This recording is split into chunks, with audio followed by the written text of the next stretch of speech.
हाँ, तो बेटा हम लोग क्वेश्चन नंबर आपका 26 लगाते हैं। बेटा आपका क्या कहता है, एक असमान परिच्छेद वाले क्षैतिज पाइप में जल बह रहा है। चलो जी, पाइप में जिस स्थान पर परिच्छेद क्षेत्रफल A1 की वैल्यू दे रखी है 0.04 मीटर स्क्वायर है, आगे वहाँ जल का वेग 2 मीटर प्रति सेकंड वेग, ये हमको V1 की वैल्यू दे रखी है बेटा, तथा दाब P1 दे रखा है 5 गुना 10⁴ न्यूटन प्रति मीटर स्क्वायर है बेटा। किसी अन्य स्थान पर जहाँ परिच्छेद क्षेत्रफल 0.02 मीटर स्क्वायर है, A2 की वैल्यू है, एरिया मतलब क्षेत्रफल, आगे हमको दाब क्या होगा P2 का मान पता करना। मैंने सब कुछ डाटा बेटा लिख दिया है, आपका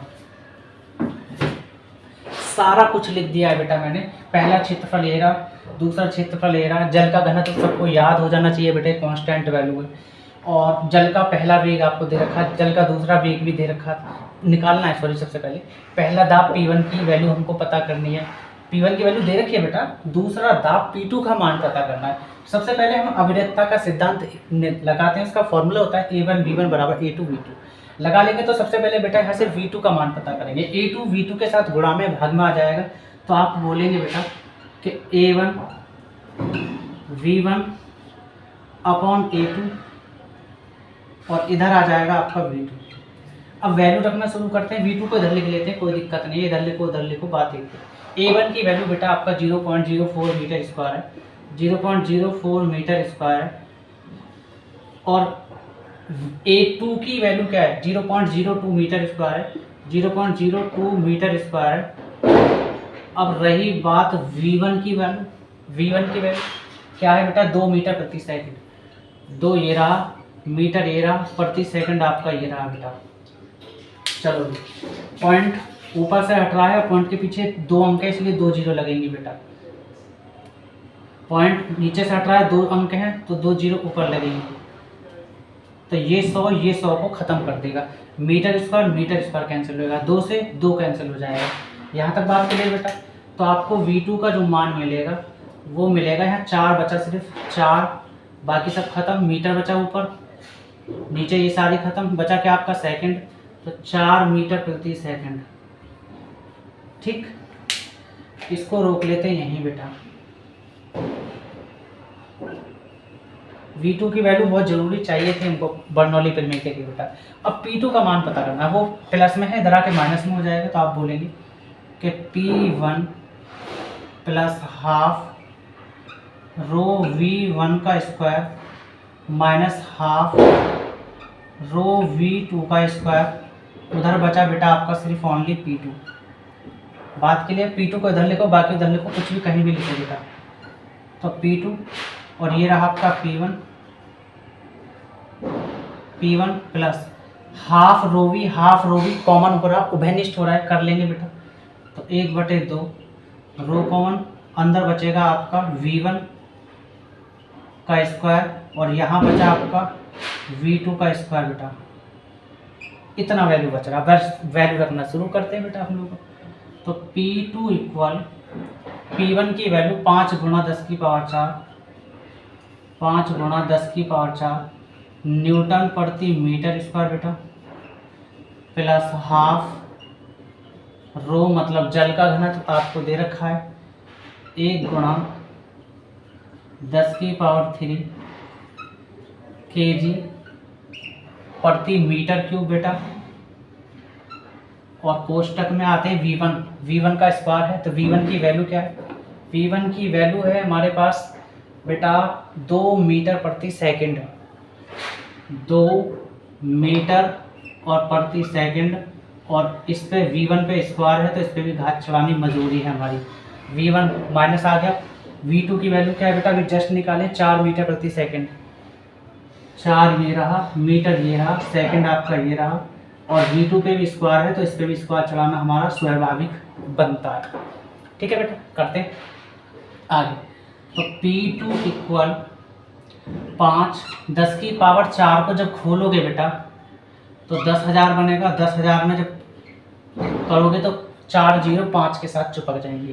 क्लियर, क्योंकि आप इस तरीके से खोलोगे 10⁴ को 10 गुणा 10 गुणा 10 गुणा 10, 4 बार खुलेगा ना 10, और 10 दिशा में 100 100 100 और 10 दिशा में 100 100 में 100 की गुणा करोगे तो 10,000 आ जाएगा। 10,000 की 5 में गुणा करोगे तो 50,000 हो जाएगा बेटा, याद रखना।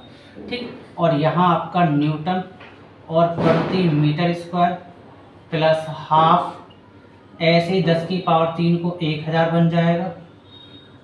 और आप केजी और मीटर की घात को थोड़ा सा इस तरीके से तोड़ देंगे, मीटर स्क्वायर गुणा मीटर, वो आपको पता लगेगा ऐसा क्यों तोड़ रहे हैं। अब इसका स्क्वायर कर लेंगे, अंदर 2 का स्क्वायर करोगे 4, मीटर का भी स्क्वायर हो जाएगा बेटा, और सेकंड का भी स्क्वायर हो जाएगा आपका, माइनस 4 का स्क्वायर बेटा 16 हो जाएगा, मीटर का भी स्क्वायर हो जाएगा, और यहाँ आपका सेकंड का भी स्क्वायर हो जाएगा। क्लियर बेटा?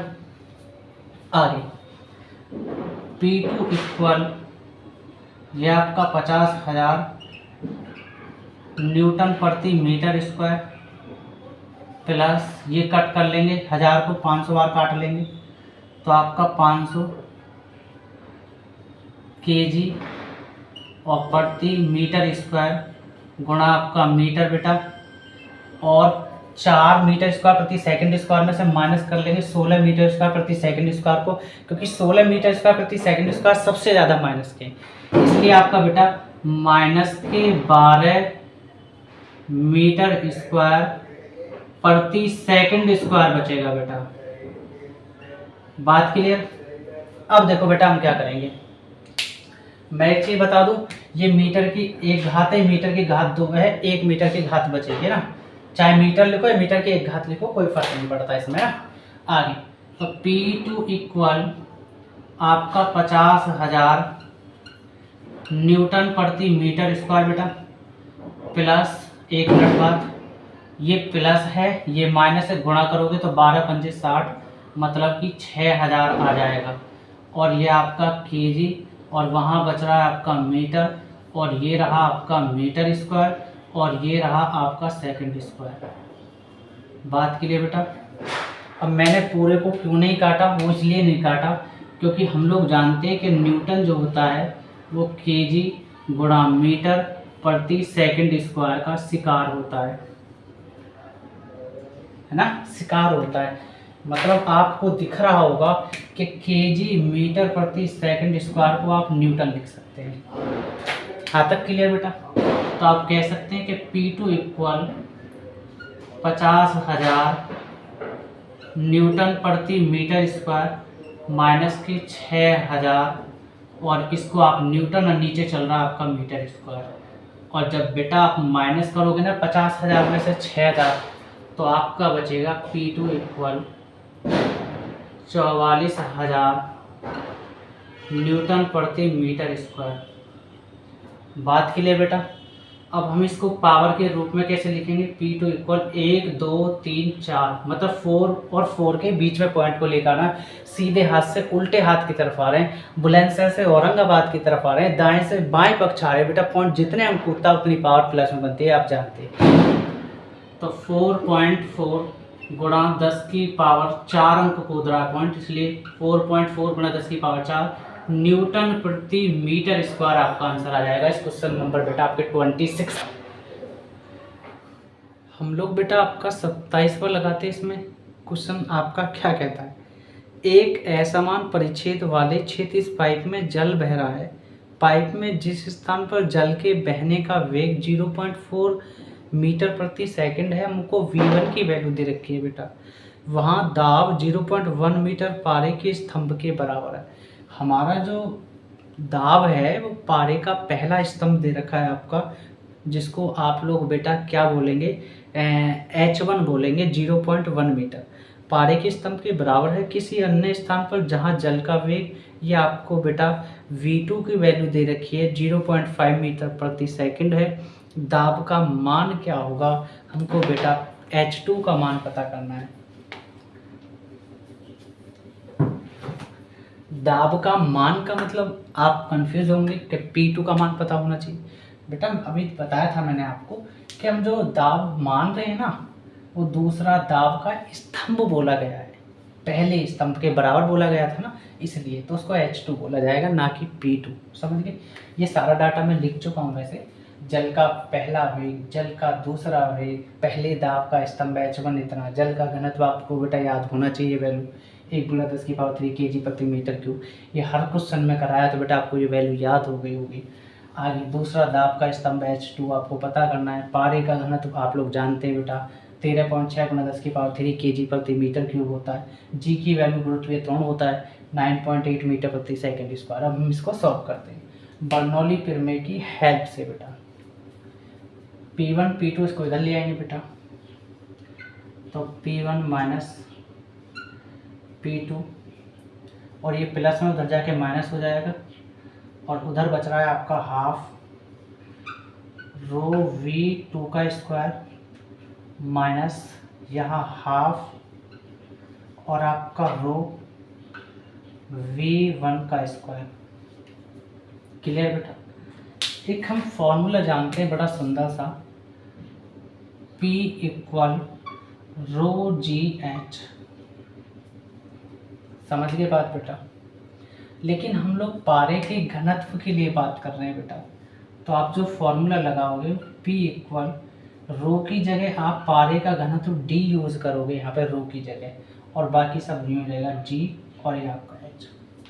क्लियर बेटा। अब देखो यहाँ P1 है तो यहाँ H1 कर देंगे, यहाँ P2 है तो यहाँ H2 कर देंगे, बाकी सब वही जाएगा DGH1। D का मतलब समझ गए ना, पारे का घनत्व के लिए यूज़ कर रहे हैं बेटा। और H आप जानते हैं पहले दाब का स्तंभ H1 के लिए यूज़ कर रहे हैं। दूसरा H2 जो है वो आप समझ गए। अब आते हैं P2 क्या है बेटा, फिर वही आ जाएगा माइनस DGH2 लगा देंगे दूसरा स्तंभ, और हाफ और यहाँ से रो कॉमन कर लेंगे तो आपका बचेगा सिर्फ यहाँ से V2 का स्क्वायर माइनस यहाँ बचेगा आपका V1 का स्क्वायर। कॉमन का मतलब सब में से उभयनिष्ठ कर लेते हैं बेटा। यहाँ से क्या कॉमन हो रहा है, DG कॉमन कर लो, तो DG कॉमन कर लो। ये DJ नहीं है, कभी DJ समझे, DG है बेटा, तो आपको बचेगा H1 माइनस H2 और यहाँ से हाफ और ये आपका रो और यहाँ आपका V2 का स्क्वायर और ये आपका V1 का स्क्वायर। बस यहाँ से वैल्यू रखना शुरू करते हैं बेटा। D की वैल्यू पारे का घनत्व 13.6 गुणा 10⁻³ और kg/m³ बेटा, kg/m³। G की वैल्यू आप यूज़ करेंगे 9.8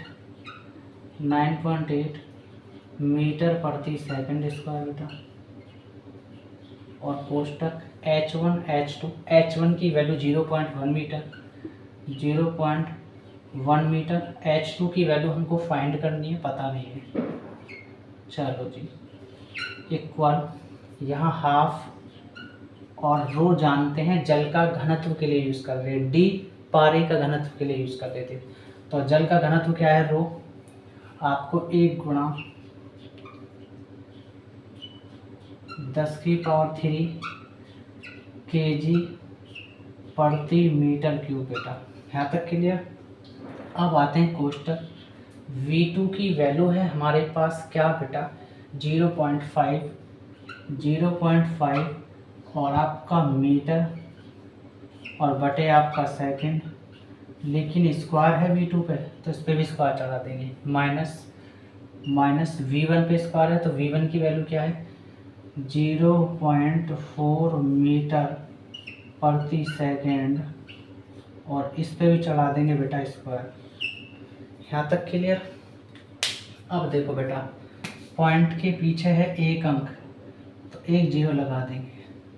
पॉइंट के पीछे 1 अंक तो अंदर ही अंदर सॉल्यूशन कर रहे हैं बेटा, याद रखना। तो 5 × 5 और 5 दूनी 10, 2 दूनी 4, 2 पंजे 10। यहाँ तक क्लियर बेटा। अब देखो इस पॉइंट को हटाओ, नीचे 1 0 लगाओ क्योंकि पॉइंट के पीछे 1 अंक है, इसलिए पॉइंट हटाओ और 1 0 इसकी लगाओ क्योंकि पॉइंट के पीछे 1 अंक है। मीटर 1 है, ये मीटर की घात 2 बन जाएगा। यहाँ तक क्लियर बेटा।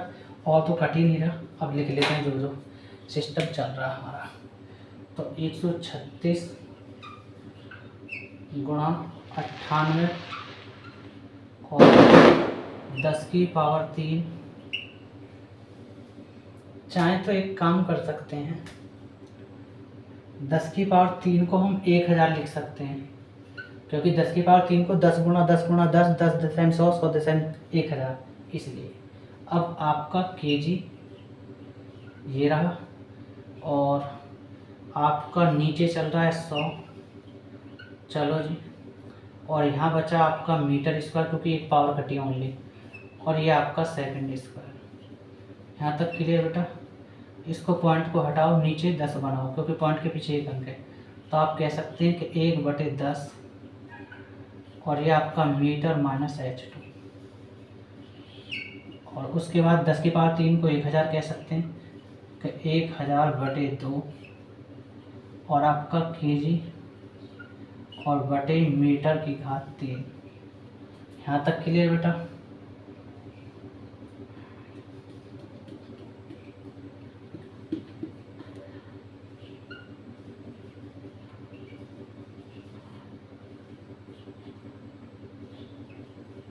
केजी प्रति मीटर क्यूब।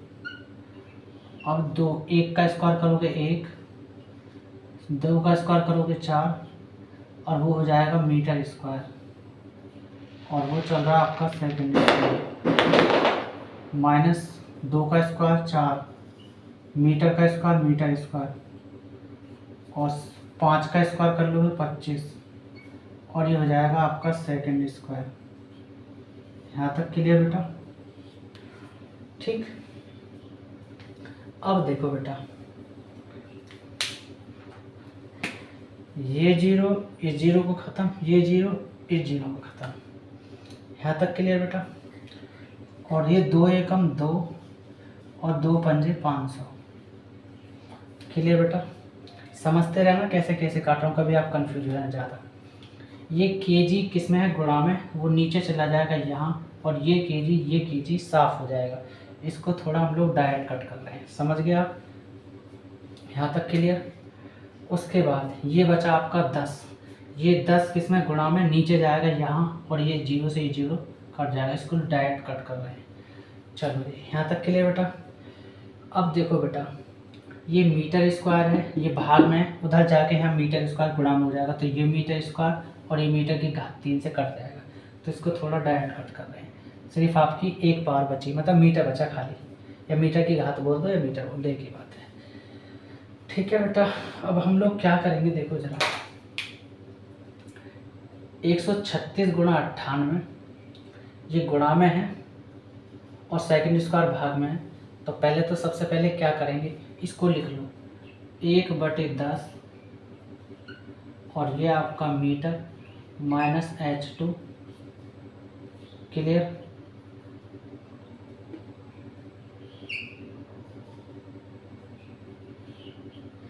और इधर इसको भी रोकते हैं थोड़ा सा, पहले इसको देख लेते हैं। तो 50 गुणा आपका बच रहा नीचे मीटर बेटा, और यहाँ एलसीएम ले लेंगे, 25 एकम 25, 25 एकम 25, मतलब 25 मीटर स्क्वायर, माइनस 4 की 4 में गुणा करोगे तो 16, और ये हो जाएगा आपका मीटर स्क्वायर, और 25 चौका 100, 100 सेकंड स्क्वायर। समझ गए बात को? ये हमने एलसीएम ले लिया बेटा। अब ये छोटा कर लिया इधर का हिस्सा। अब इसको देखते हैं, 136 गुणा 98 गुणा में भाग में चला जाएगा, मतलब कि आपका यहाँ गुणा 1/136 गुणा 98, इस तरीके से। बात क्लियर? और सेकंड स्क्वायर भाग में, उधर जाके कायम चला जाएगा आपका गुणा, सेकंड स्क्वायर भाग में था ना, और ये गुणा में चला गया। ये इधर का पोर्शन अब सारा का सारा यहाँ लिखने के बजाय उधर पहुँचा दिया। क्लियर? सेकंड स्क्वायर को बेटा साफ कर देगा। क्लियर? ये 0 इस 0 को कैंसिल कर देगा, 5 एकम 5, 5 दूनी 10। यहाँ तक क्लियर? ये हम लोग कर चुके बेटा। तो अब क्या होगा बेटा, 1/10 मीटर माइनस H2 इक्वल, यहाँ मीटर बचा 1/मीटर, और बेटा 25 में से 16 घटाओगे तो 9 मीटर स्क्वायर, और 2 की गुणा 136 में 98 की गुणा करोगे तो ये आएगा बेटा आपका 26,656। 26,656। बात क्लियर। ये मीटर 1 है, ये मीटर की घात 2 है, 1 मीटर बचा। यहाँ तक क्लियर बेटा। ये H2 माइनस में इधर आके प्लस हो जाएगा, ये प्लस में है इधर आके माइनस हो जाएगा। मतलब मैं ऐसा कहना चाह रहा हूँ दरअसल 1/10, और ये आपका मीटर है ही बेटा, ये प्लस में इधर आकर माइनस हो जाएगा, मतलब कि 9 मीटर बटे 26,656 इक्वल, इधर आ जाएगा आपका माइनस है H2, उधर जाके प्लस हो जाएगा बैलेंसर, इसलिए यहाँ तक क्लियर। इसका एल्सियम ले लेंगे तो ये आ जाएगा आपका, इसकी गुणा इधर कर लेंगे, 1 में 26,656 की, तो 26,656 की गुणा करोगे 10 की 9 में गुणा करोगे मीटर, और मीटर माइनस 10 की 90 में गुणा 9 में गुणा करोगे तो 90 मीटर हो जाएगा बेटा। क्लियर। और ये आपका 26,656 में 10 की गुणा करोगे तो 26,656, और ये वाली जीरो पीछे चिपक जाएगी, और ये आपका H2 आ जाएगा। यहाँ तक क्लियर बेटा। 26,656 में से घटा दोगे 90 तो आपको मिलेगा H2 इक्वल, H2 इधर लिखो कोई दिक्कत नहीं, इधर बचेगा आपका 26,566 मीटर, और बटे आपका 26,656, और ये वाली जीरो ऑलरेडी है, और जब इसमें भाग दोगे आप तो बेटा आपको मिलेगा ये 0.9968 है ना, 68, और ये आपका मीटर, ये आपका आंसर। लेकिन बुक में आपको 66 दे रखा है यहाँ पे, तो बेटा ये लगभग की वैल्यू है, इसमें आप टेंशन ना लें। अगर इधर पॉइंट से LHS की साइड में आंसर अगर इधर उधर हो जाता अंक तो बेटा डेट इज़ रॉन्ग आंसर माना जाता है, समझ गए आप। तो इसलिए बेटा ये लगभग में वैल्यू है, आप टेंशन ना लें, ये निश्चिंत बिल्कुल एकदम एक्यूरेट आंसर है बेटा। ठीक, वो भी आंसर शीट में एक्यूरेट आंसर फिक्स करके रखते हैं, वो भी कोई कैलकुलेशन नहीं करते ना, तो वो भी एक्यूरेट ही रखते हैं, लगभग में माना जाता है आंसर में, आपको बिल्कुल एक्यूरेट आंसर है, बिल्कुल फिक्स आंसर है बेटा। अगर आपको मेरा पढ़ाया हुआ समझ में आता है ना तो बेटा आप लाइक करें, सब्सक्राइब करें, और ज़्यादा से ज़्यादा मेरी वीडियो को बेटा आप शेयर करें।